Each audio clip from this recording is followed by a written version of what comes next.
Bienvenue sur le plateau de guinématin.com. Nous sommes ce soir avec le président de la communauté de ressortissants guinéens à Boston, Massachusetts, M. Abbas Dieng. M. Dieng, bonsoir. Et bonsoir, M. Diallo. M. Abbas Dieng est le président de GCUM, entendez par là Guinée-Conakry United of Massachusetts. M. Dieng, pour commencer, parlez-nous de l'organisation dont vous dirigez.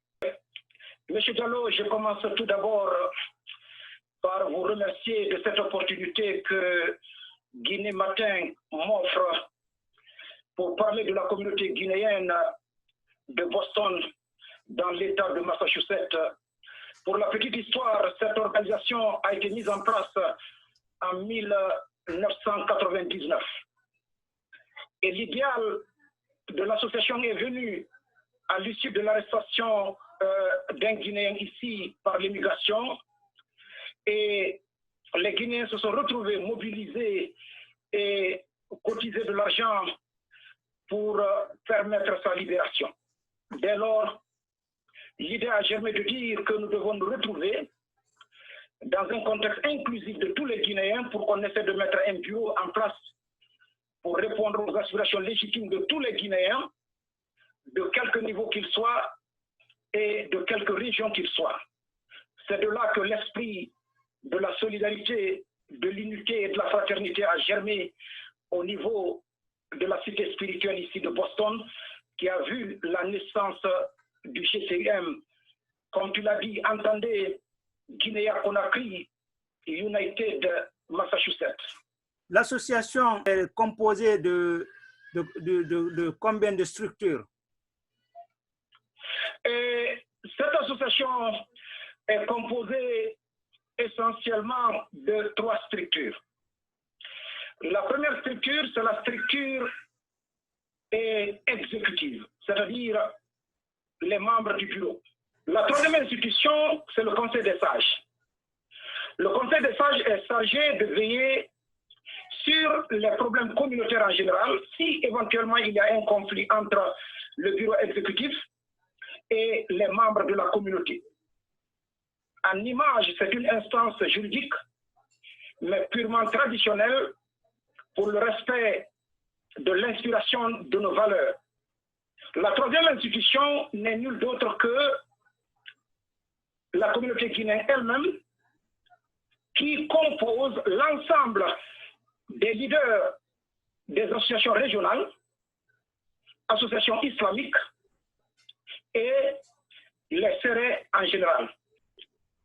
Et qu'est-ce que nous faisons? Le bureau exécutif travaille avec ces associations à la base, et chaque fois qu'il est question de prendre une décision, nous les insérons dans le contexte des membres d'un board. Voilà le contexte des différentes institutions que nous avons au niveau de la communauté guinéenne de Boston ici. Monsieur Dieng, comment se porte le GCUM? Le GCUM, M. Diallo, se porte très bien. Se porte très bien dans la mesure où, d'abord, quand on a été élu en 2017, nous avons tenu une réunion avec tous les membres du bureau exécutif. L'objectif de cette première réunion, c'était d'abord d'informer les membres du GCM quel était le rôle des leaders, dans la mesure où tu as été choisi par confiance. Comment mériter cette confiance? Et on a élucidé 4 rôles que le leader doit avoir en idée. Premièrement, le leader doit être empathique, autrement dit la capacité d'écouter ceux qui t'ont élu et comprendre que tu es là pour répondre aux aspirations légitimes de tout le monde. Le deuxième aspect que le leader doit avoir comme caractéristique, c'est d'aider sans condition. La troisième caractéristique, il s'agit d'avoir la compassion et sans pour autant oublier que le leader doit être honnête. La pandémie du coronavirus a frappé très fort ici aux États-Unis. Est-ce que la communauté de Boston, Massachusetts a enregistré des décès dus au coronavirus? Monsieur Diallo, au niveau de Massachusetts, nous avons enregistré 2 cas de décès. Mais à côté de tout cela, il faut dire aussi, au contexte de la solidarité au sein de la communauté, le GCUM a enregistré des familles qui ont eu une expérience du Covid-19 au nombre de 8 familles. Et l'ensemble de ces familles, M. Diallo, on a eu toujours l'honneur de les appeler, être en contact avec ces familles, pour les dire encore une fois de plus que nous partageons ces moments difficiles. Et nous avons eu aussi à présenter nos condoléances les plus attristées aux familles de ces défunts. Et c'est là que le GSUM aussi a pris la décision de faire une assistance financière à l'endroit de ceux qui ont eu l'expérience du Covid-19. Là encore, c'était une satisfaction morale de part et d'autre que cela nous appelait. Heureusement, ils se sont tous retrouvés dans un état de recouvrement aujourd'hui, qui ont recommencé à travailler. Et cette assistance financière, c'était juste substantielle pour les dire encore une fois de plus que oui, le GSUM était solidaire avec eux. Le gouvernement guinéen a octroyé une somme d'argent pour assistance aux familles de victimes de Covid-19 ici aux États-Unis. L'ambassadeur a distribué cet argent entre non seulement les familles de victimes, mais à des organisations et des médias. Et votre organisation a-t-elle reçu la somme qui lui est destinée? Concrètement, pour le moment, on n'a pas reçu cet argent. Au contexte du plan qu'ils sont en train de faire actuellement, c'est de se rassurer d'abord qu'ils ont envoyé effectivement l'argent au niveau des familles victimes, pour te dire qu'effectivement à Boston ici, cela est concret, car la famille défunte m'a appelé pour me confirmer qu'eux, ils ont reçu. Mais par rapport à ta question, pour ce qui est des associations, pour le moment, les deux familles sont rentrés en possession de cet argent. Les deux familles ont-elles reçu la somme? Oui, j'ai reçu la confirmation d'une famille. Au moment où je te parle, oui, la première famille a reçu le dit montant de $1 500. Comme on le sait, actuellement, la pandémie du coronavirus frappe aussi en Guinée. Et la propagation de la maladie s'accentue du jour au jour. Quelle lecture faites-vous de la manière dont le gouvernement guinéen est en train de prendre cette maladie dans le pays? Oui, pour moi, le gouvernement doit encore continuer à œuvrer plus que ce que le gouvernement est en train de faire aujourd'hui. Inviter la population, encore assister par exemple les Guinéens bloqués à l'étranger, et à Guinée même encore veiller sur l'application stricte des règles d'hygiène comme cela a été édicté. Mais à nos jours, bien entendu que quelque chose est fait par le gouvernement, mais il reste encore beaucoup à faire dans le cadre du respect scrupuleux de toutes les instructions données par rapport à ce coronavirus qui est en train de ravager des vies humaines. Pour le moment, à ce niveau, la satisfaction n'est pas du tout totale, parce que même au moment où je te parle ici, il y a encore des gens qui continuent à avoir l'expérience de cette maladie et qui disparaissent dans la nature sans savoir où ils sont. Et ensuite, parler de regroupement, que ce soit maintenant dans le contexte, par exemple, des cadres qui se retrouvent sous la responsabilité du gouvernement, l'ensemble de ces paramètres nous ramène en risque de propagation encore de cette maladie. Donc pour moi, il reste beaucoup à faire dans ce sens. En parlant de regroupement qui risque de propager encore de plus cette maladie, ici en Amérique, présentement, il y a une très grande manifestation qui se déroule à travers tous les États par rapport au décès de George Floyd par une bavure policière. Qu'en dites-vous? Monsieur Diallo, un événement très triste, dans la mesure où il faut parler d'une lutte qui est en train d'être menée ici par la race noire il y a très longtemps. Quand tu fais le reflux, par exemple, de Martin Luther King, de son rêve, qui voudrait voir ses 4 enfants évoluer dans une nation où ils ne seront pas jugés par la couleur de leur peau, mais par le contenu de leur caractère. Rosa Parks, quand tu fais un reflux à Alabama, assise dans un bus, tranquille, en provenance du travail, pour dire qu'elle doit se lever, au contexte du mépris de l'homme ou de la personne à partir de la couleur. Elle avait dit non. Et on l'a dit que si tu t'assois, tu aurais décidé. Elle dit que j'accepte de décider.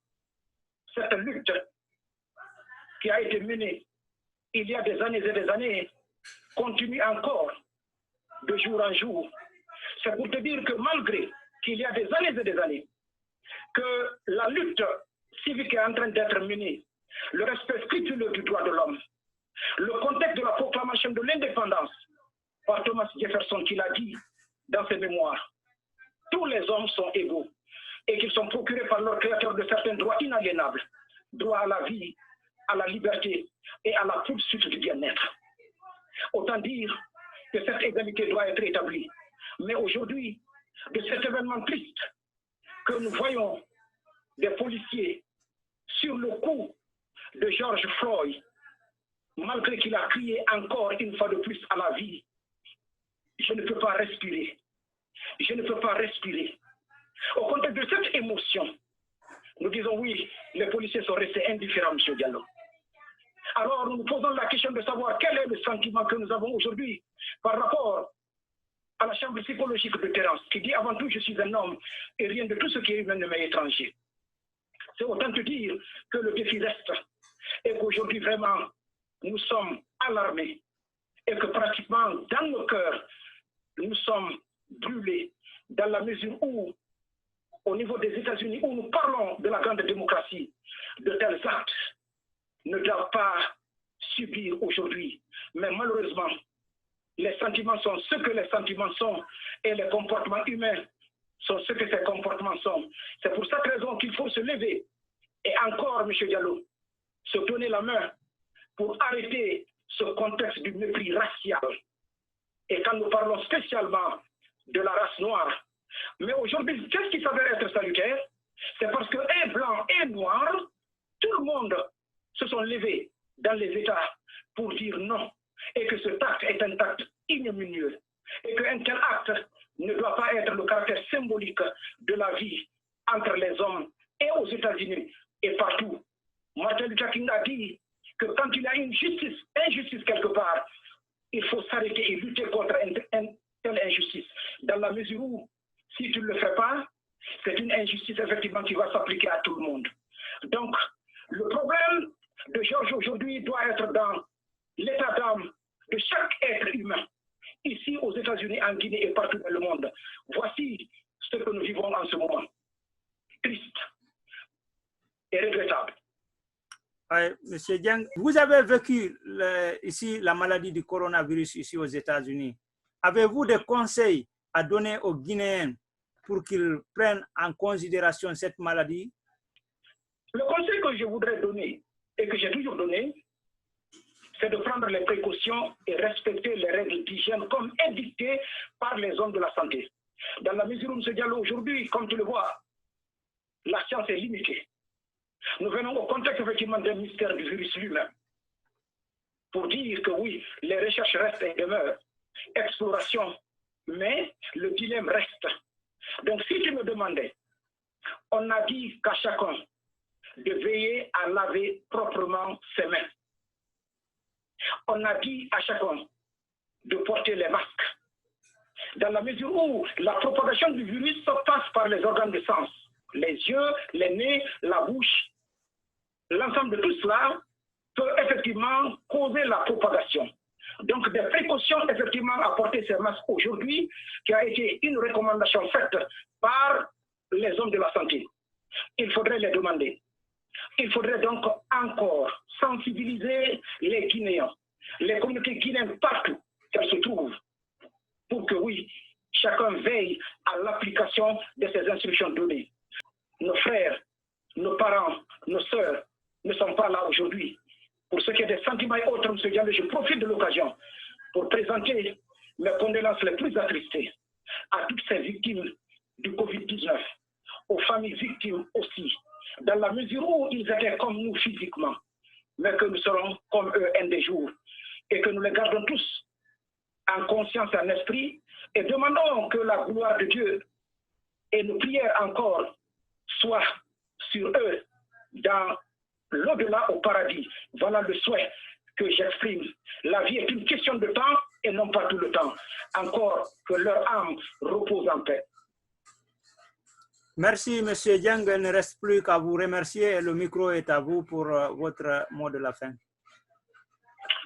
M. Diallo, il ne me reste plus qu'à remercier et guinématin.com et te remercier à partir des États-Unis d'être en contact avec les communautés à la base, nous donner l'opportunité de parler aux Guinéens, nous donner l'opportunité encore de s'adresser à nos communautés. Dans la mesure où la confiance qui nous a été placée ne peut être méritée qu'à partir d'un échange de point de vue avec ceux qui nous ont élus. Et c'est cette opportunité que vous nous offrez aujourd'hui. Merci à vous. Et merci encore à votre site pour vous dire qu'on vous encourage dans la mesure où cette année, vous avez mérité le prix du meilleur site au contexte des informations et des écrits. Cela est parti d'un travail, mais un travail remarquable et un travail honorable. À ce niveau, je tiens encore à vous dire que le travail de la presse est un point de départ d'appréciation aujourd'hui pour vous. Mais un point de départ n'a de valeur qu'en fonction de ce qui peut résulter toujours. Résulter au point du respect scrupuleux de la déontologie du journalisme. Résulter au point scrupuleux de communiquer et d'éduquer. C'est dans ce sens que vous êtes en train d'œuvrer. Et c'est ce qu'on est en train aussi de faire au niveau de médias d'Afrique. Et demander encore aux leaders d'une manière générale de veiller toujours à l'application des principes d'un leader. L'empathie, la compassion pour ceux qui t'ont élu, la considération et l'assistance de tous les Guinéens sans condition d'ethnie, de religion ou de race. L'idéal, c'est de comprendre que oui, la valeur du leader se détermine par rapport à ceux qui l'ont élu. Cette honnêteté doit nous caractériser. Et encore, j'invite tous les leaders à respecter scrupuleusement la confiance placée. Pour terminer, au cours de cette interview, très certainement que la culture ou la connaissance m'a manqué, mais pas la volonté de vouloir bien dire, dans le respect de tous ceux qui nous ont écoutés. Et vous-même, M. Diallo, vous dire merci au compte de guinématin.com. Merci, M. Dieng. Merci pour votre disponibilité. Merci.